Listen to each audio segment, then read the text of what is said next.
Assalamualaikum warahmatullahi wabarakatuh. Pada kesempatan ini saya akan mengkaji cabang-cabang filsafat, maaf, cabang-cabang psikologi dan hubungannya dengan ilmu lain. Oke, langsung aja. Perlu kita ketahui bahwasanya keilmuan psikologi memiliki cabang ilmu yang sangat banyak sekali. Hampir semua cabang ilmu ini ada aspek psikologinya. Oke, kita nanti akan mengupas tidak semuanya, hanya sebatas beberapa saja. Contohnya sini, ini cabang-cabang psikologi, ada psikologi perkembangan. Apa sih yang dikaji dalam psikologi perkembangan? Psikologi perkembangan yang dikaji adalah dari aspek fisik, kemudian psikis dan psikososial. Jadi cabang psikologi mengkaji terkait pertumbuhan, perkembangan manusia.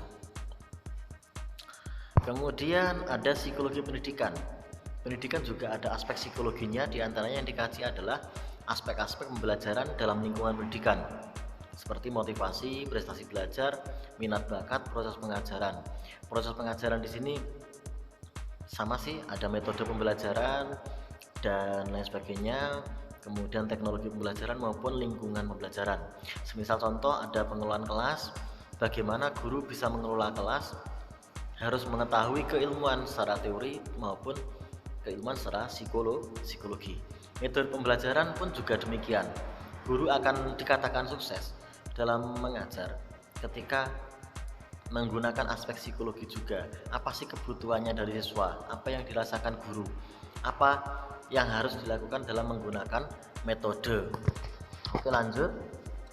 Psikologi kepribadian merupakan cabang aspek psikologi yang dikaji di sini terkait dengan karakteristik, kemudian sifat-sifat siapa?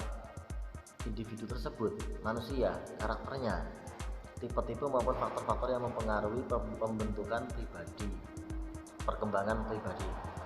Jadi kenapa anak usia 17 tahun yang seharusnya sudah memiliki pola pikir yang sudah rasio, nalar, bisa berpikir,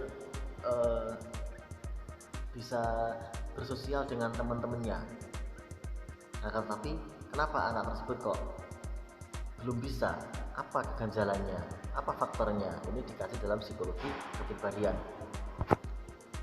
Ada juga psikologi industri dan organisasi. Dalam psikologi ini, dalam industri tentunya sangat membutuhkan keilmuan psikologi. Bagaimana manajemen perusahaan, bagaimana pengelolaan karyawan, pengelolaan keuangan, semuanya membutuhkan keilmuan psikologi. Misal di sini ada rekrutmen, seleksi, penempatan karyawan. Nah, cocok ini ya. Karyawan memiliki pola pikir seperti ini, tentunya akan saya letakkan di sini. Yang kemampuannya seperti itu diletakkan di sana, seperti itu. Oke, psikologi sosial ini tokoh yang sangat berpengaruh yaitu Erik Erikson. Yang dikaji apa sih? Mempelajari perilaku dan proses kejiwaan individu dalam konteks interaksi sosial. Karena manusia setiap tahap atau fase memiliki tugas-tugas yang harus tercapai, namanya tugas-tugas sosial. Misal anak usia 4 tahun ini membutuhkan 70% bermain dengan teman-temannya dan 30% bersama keluarga, keluarga, orang tua dan lain sebagainya. Kenapa anak ini kok hanya 50% bersama teman-temannya? Apa keganjalannya? Apa faktornya? Apa penyebabnya? Akan dikaji melalui psikologi sosial. Kemudian psikologi klinis. Nah, ini apa sih psikologi klinis itu? Psikologi klinis ini terkait dengan gangguan-gangguan psikologi seperti kognitif, afektif maupun konatif. Lanjut. Psikologi kesehatan. Oke. Di kesehatan pun juga dikaji terkait aspek psikologinya. Oke, kita lanjutkan hubungan psikologi dengan keilmuan lain. Tentunya keilmuan yang lain pun juga akan berhubungan, akan bersinggungan, akan saling interaksi antara ilmu satu dengan ilmu yang lain.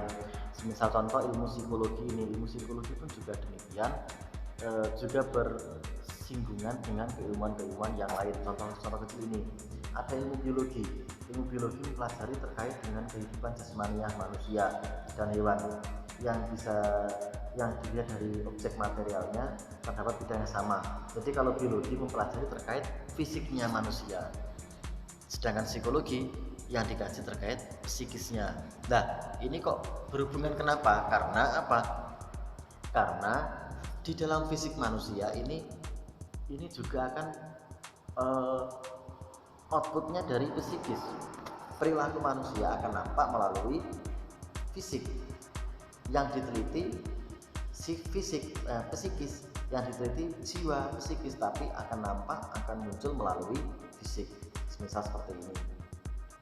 Jadi contoh kecil ini aja. Terima kasih, semoga bermanfaat. Ada kurang lebihnya mohon maaf. Akhirul kalam, wallahul muwaffiq ilal aqwamit thoriq. Wassalamualaikum warahmatullahi wabarakatuh.